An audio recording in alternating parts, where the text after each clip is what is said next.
नमस्कार दोस्तों, आप सभी का स्वागत है आपके अपने चैनल एग्जाम नॉलेज। तो चलिए आज हम जानते हैं कि आज इस वीडियो में हम कवर करेंगे आज का करंट अफेयर यानी कि 6 मई 2026 का करंट अफेयर।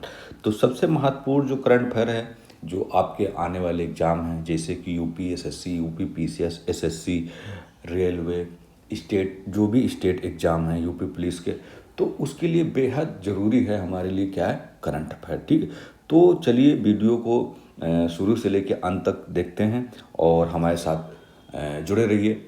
चलते हैं, हम देखते हैं कि हमारा जो है कि जो पहला क्वेश्चन है वो कौन सा है। ठीक है, जैसे कि हम आपको बता देते हैं कि जो हमारा करंट का जो सोर्सेस है, ठीक है, जो हमारा करंट का जो सोर्सेस है, अगर हम बात करें जैसे कि द हिंदू पेपर, ठीक है, द हिंदू पेपर,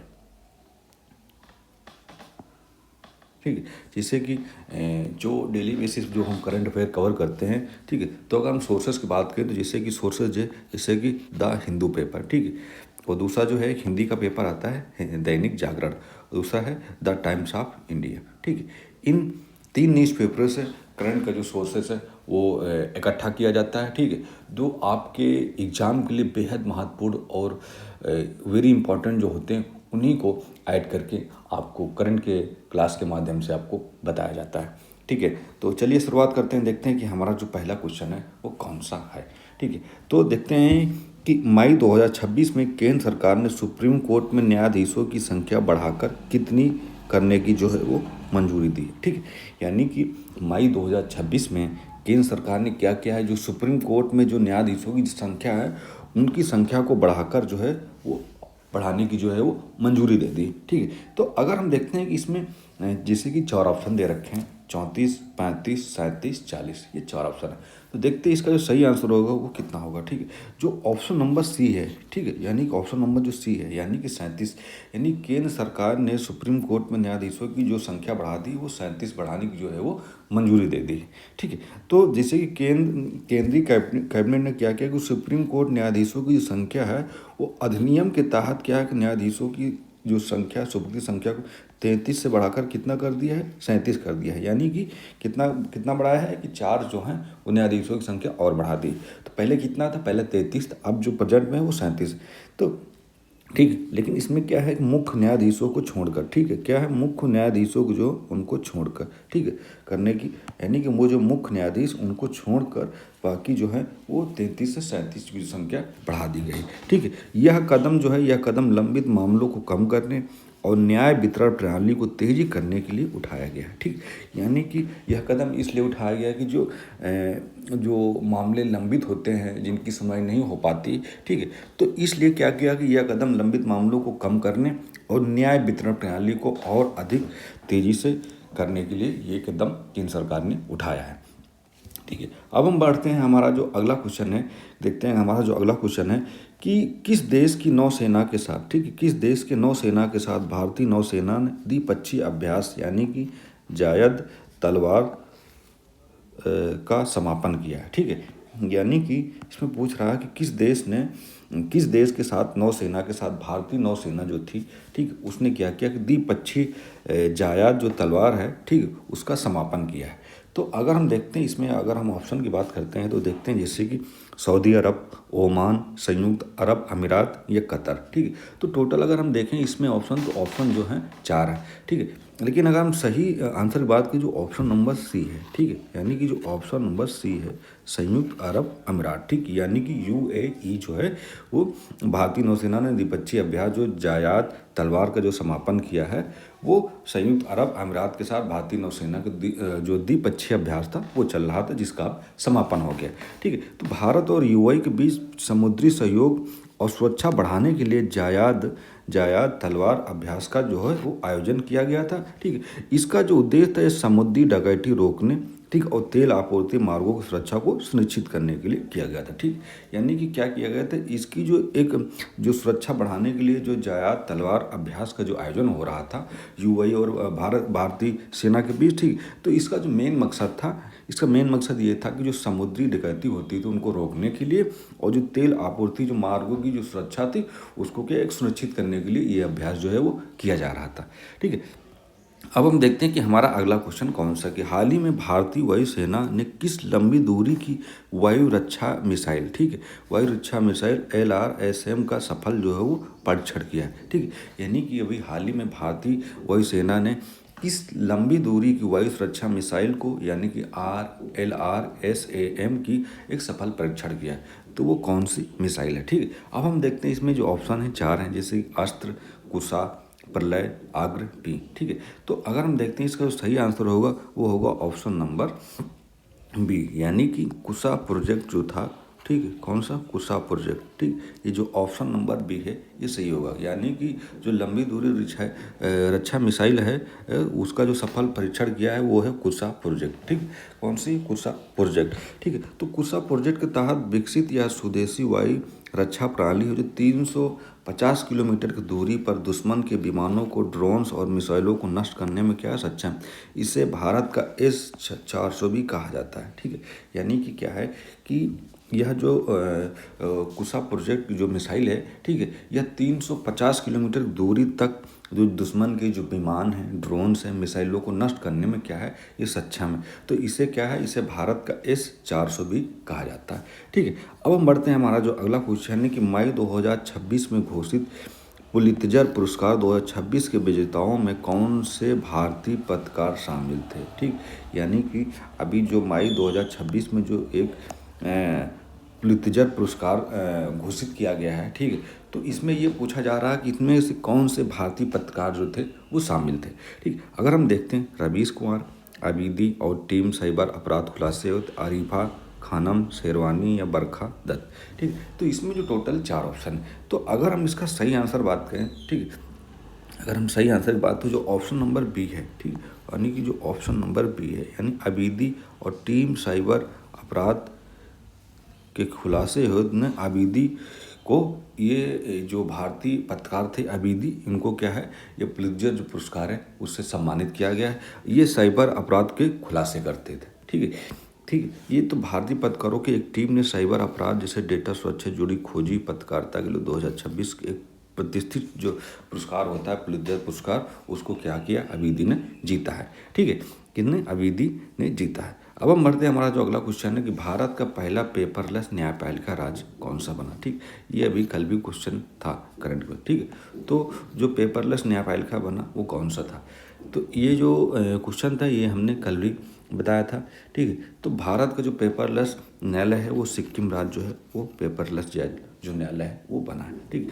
तो 1 मई 2026 को एक आधिकारिक घोषणा के बाद सिक्किम भारत का जो पहला राज्य बन गया है जहां पूरी न्याय प्रक्रिया यानी कि निचली अदालत से हाई कोर्ट तक जो है वो डिजिटल माध्यम से संचालित की जाएगी, ठीक।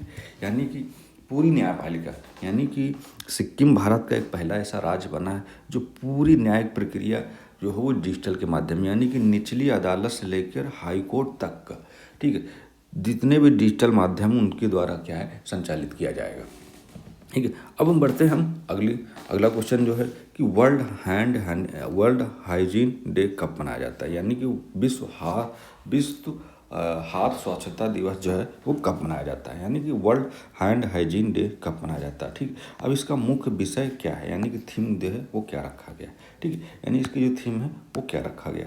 अब हम देखते हैं, यानी कि देखें इसे स्वास्थ्य के लिए स्वच्छता, स्वास्थ्य देखभाल में संक्रमण के लोग को रोकना, सुरक्षित हाथ सुरक्षित जीवन, जल ही जीवन, ठीक।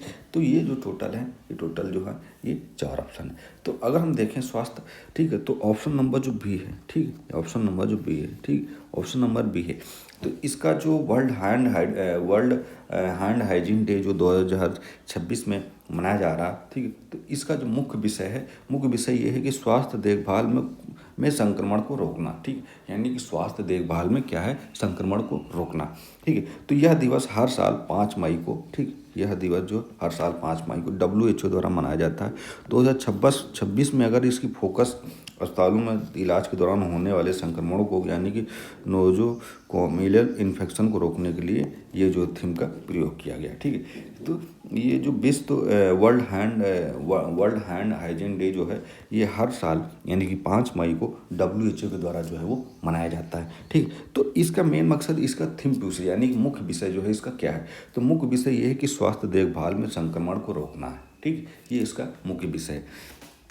अब हम बढ़ते हैं, हमारा जो अगला क्वेश्चन है कि आरबीआई ने डिजिटल धोखाधड़ी रोकने के लिए किस स्वयं नियामक संस्था यानी कि सेल्फ रेगुलेटरी बॉडी को मंजूरी दी है। ठीक है, यानी कि अगर हम देखें तो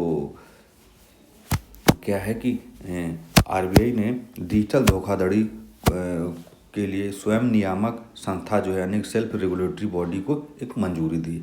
ठीक है, तो अगर हम देखें इसमें 4 ऑप्शन सेफ, फेस, DLAI या फिनटेक फर्स्ट। ठीक, तो ये जो टोटल है ये 4 ऑप्शन है। ठीक, तो अगर हम सही आंसर की बात करें जो ऑप्शन नंबर बी है, ठीक, यानी कि जो ऑप्शन नंबर बी है ये इसका सही है, यानी कि आरबीआई ने डिजिटल धोखाधड़ी रोकने के लिए फेस संस्था यानी सेल्फ रेगुलेटरी बॉडी को जो है वो मंजूरी दी है।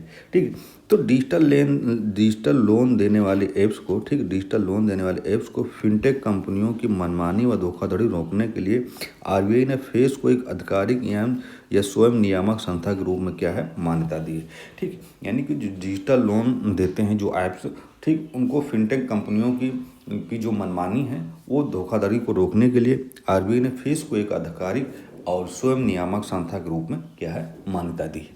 ठीक है, अब हम बढ़ते हैं, अगला हमारा जो क्वेश्चन, तमिलनाडु विधानसभा चुनाव में 2026 तो कौन सी नई पार्टी जो है सबसे बड़ी शक्ति के रूप में जो उभर कर आई। ठीक है, तो जो सबसे बड़ी पार्टी थी वो थी ऑप्शन नंबर बी। ठीक है, यानी कि सी, तमिलगा वित्री काजगम्मा, यानी कि टीवी के जो पार्टी थी वो विजय थलापति की थी। ठीक, तो अभिनेता विजय द्वारा स्थापित पार्टी तमिलगा वित्रा कजगम्मा जो मई 2026 के नतीजों की अगर हम बात करें तो महत्वपूर्ण सीटें जीतकर राज्य पारंपरिक यानी ध्रुवी यानी DMK AIADMK के मुकाबले को क्या है बदल दिया है।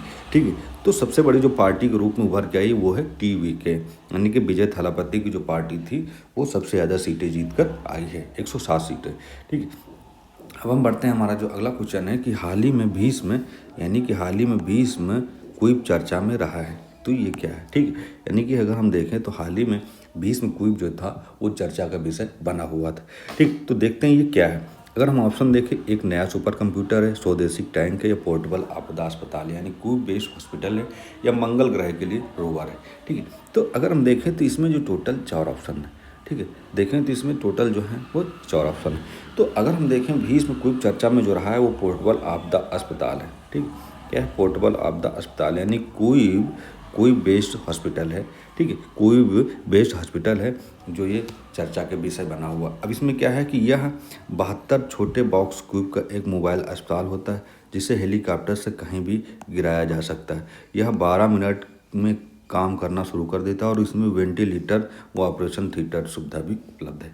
यानी कि ये एक छोटा बॉक्स होता है, उसमें 72 छोटे बक्से क्यूब का एक मोबाइल अस्पताल होता है, जिससे क्या होता है कि हेलीकॉप्टर से कहीं भी इसको गिराया जा सकता है। ठीक, मतलब कहीं भी ले जा सकता है, और यह 12 मिनट में काम करना जो है वो शुरू कर देता है, और इसमें वेंटिलेटर व ऑपरेशन थिएटर जैसी सुविधाएं भी क्या है उपलब्ध है। ठीक, तो ये जो भीष्म है ये एक पोर्टेबल आपदा अस्पताल है, ये चीज़ आपको याद रखना है। ये ऐसे जो क्वेश्चन होते हैं वो एग्जाम के लिए बेहद महत्वपूर्ण होते हैं। ठीक है, तो ऐसे जो क्वेश्चन है बेहद महत्वपूर्ण होते हैं, तो ये आपको अपनी डायरी में जो भी नोट्स आप बना रहे हैं करंट के वहाँ पर आप लिख सकते हैं। ठीक है, अब हम बढ़ते हैं, हमारा जो अगला क्वेश्चन है कि देखते हैं कि मई 2026 में, ठीक है, मई 2026 में किसे प्रसार भारती का नया अध्यक्ष नियुक्त किया गया। ठीक, यानी कि मई 2026 में अगर हम बात करें तो किसे प्रसार भारती का जो नया अध्यक्ष है वो नियुक्त किया गया है। ठीक, तो अगर हम देखें इसमें जो ऑप्शन है 4 हैं, नवनीत सहगल, अमिताभ कांत, संजय सिंह, अश्वनी वैष्णव, यानी कि टोटल जो इसमें है 4 ऑप्शन है। ठीक, तो अगर हम देखें जो इसका सही आंसर होगा वो होगा ऑप्शन नंबर ए। ठीक, तो यानी मई 2026 में जो प्रसार भारती का जो नया अध्यक्ष नियुक्त किया गया है वो किया गया है नवनीत सहगल जी को। ठीक है, तो नवनीत सहगल जी थे। ठीक, अगर हम देखें तो प्रसार भारती के अध्यक्ष के रूप में जो है एक महत्वपूर्ण नियुक्ति हाल ही में की गई ताकि सार्वजनिक प्रसार पहुंच सके और सामग्री की गुणवत्ता में क्या है सुधार किया जा सके। ठीक, तो क्या है नवनीत सहगल जी को क्या है प्रसार भारती का नया अध्यक्ष जो है वो नियुक्त किया गया है। ठीक है, तो आज का जो हमारा यानी करंट की जो क्लासेस थी हमारी, यानी कि 6 मई 2026 को जो करंट की क्लास थी वो फाइनली आज कंप्लीट हुई। ठीक है, तो आप लोग प्लीज़ कमेंट करिए, लाइक करिए, सब्सक्राइब करिए। आप कमेंट करेंगे तो हमें पता चलता है कि आपको ये वीडियो कैसे लगी। फिर हम मिलेंगे अगली वीडियो के साथ, अगली क्लास के साथ। जय हिंद, जय भारत।